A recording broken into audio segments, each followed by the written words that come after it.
I'm currently right now in a cage 4.5 feet wide, 11 feet long. A cage I've been in for over 33 years here at San Quentin Prison. I got a stay of execution, but I came within 3 hours and 42 minutes of being strapped down to that gurney and injected with lethal poison.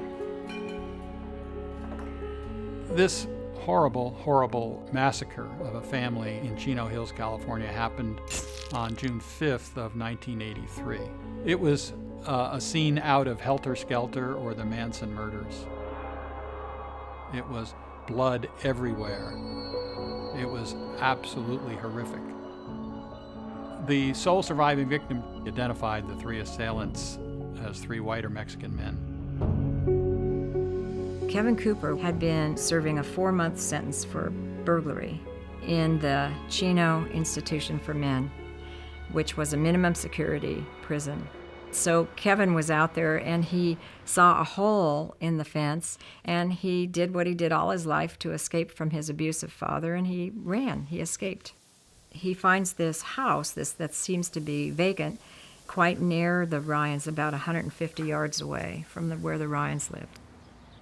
At first they indeed were looking for several white guys, but then they found this black man who kind of fit their mental image of what a killer would look like. And they thought, that's it. They were frustrated that they couldn't find other evidence to tie him to the crime scene, like fingerprints. So I think at that point, they fabricated that evidence. The evidence that convicted Kevin Cooper includes a number of things that have been proven to have been false. When Kevin Cooper was arrested and tried, the atmosphere was racially charged. But beyond that kind of overt, worse kind of racism, I think the more fundamental problem for the justice system was an implicit bias that infused the entire process. We have a system that treats you better when you are rich and guilty than when you are poor and innocent. Actually, Kevin put it to me really well one day. He didn't put it in terms of race. He said, Narda, the most common denominator of all of us on death row is poverty. There's an enormous link between race and poverty and people who end up in the criminal justice system, but in particular where you have defendants who are African American or people of color who are accused of murdering white people. Everybody knows, even the people that promote it know that it's racist in application. It's only used against the poor and the poorly defended. It makes mistakes. It kills the guilty as well as the innocent. There are 167 men and women who have been tried and convicted and sentenced to death and ultimately have been found to be innocent and cleared and freed. Kevin's been incarcerated since 1983. He's been on death row since 1985. Came a hair's breadth from being executed in 2004. I was in a death chamber waiting room. They stripped me down butt naked like a slave on an auction block, and they examined my body from the top of my head to the bottom of my feet and every part in between, and my life was on the clock. Every minute that ticked by, it's just an unreal, surreal type experience, but it is real. You know that these people are not playing with you. They are going to murder you. When Kevin's execution was stayed only 3 hours and 42 minutes before he was going to be executed, the Ninth Circuit granted him the right to file a new habeas corpus petition to try to show that he was innocent. In this case, not only do we have doubts about Kevin Cooper's guilt, we also have an alternative suspect who is in fact a convicted murderer himself. Shortly after the crimes were discovered, a woman came forward and said that her boyfriend had come home the night of the Ryan murders with a pair of bloody coveralls that he left at her house. He arrived in a vehicle that resembled the Ryan station wagon in bloody coveralls that she then handed over to the police, and they destroyed them.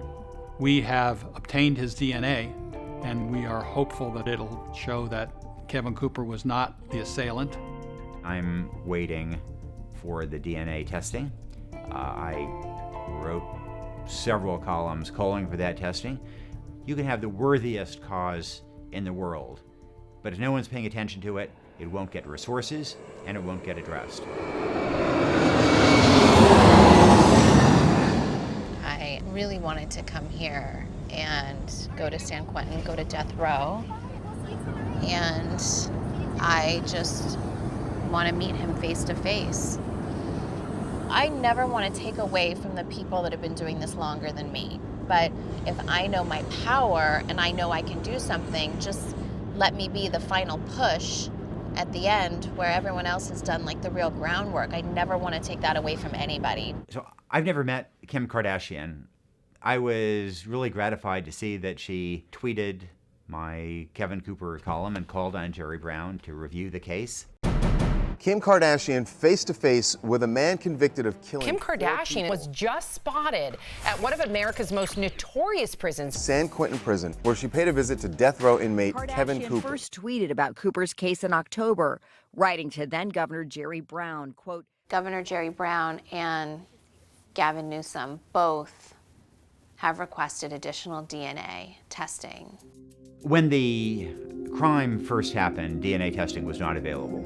These days, it is now possible to test for tiniest amounts of residual DNA. Well, we've moved from testing procedures that required large quantities of biological material, and now we're in the realm of anything you touch, you leave DNA behind on. And it's not that the testing has gotten so much better, it's just that it's gotten incredibly sensitive. We are in the process of testing 9 items of evidence that we think will prove that Kevin is innocent. When the preliminary results came back, one thing was clear: Kevin's DNA was not on anything. He was elated. He felt that finally some people might believe him that he didn't do these killings because his DNA was nowhere to be found. Not having Kevin Cooper's DNA on the hatchet does not necessarily prove anything. Finding someone else's DNA on the handle, but not Kevin Cooper's, would be what would prove who used it at the time. There's one piece of evidence that's being run for a match, and I don't know how that's going to turn out. I believed in him before, just from what I've read, but meeting him and hearing from him and looking into his eyes, I absolutely believe that he is innocent. There's just too much about this case that simply demands clarity, demands a new investigation. What I would like is what I've been asking for all the time: a fair shot to tell the truth. In order to have that opportunity, I have to have an innocence investigation from the governor.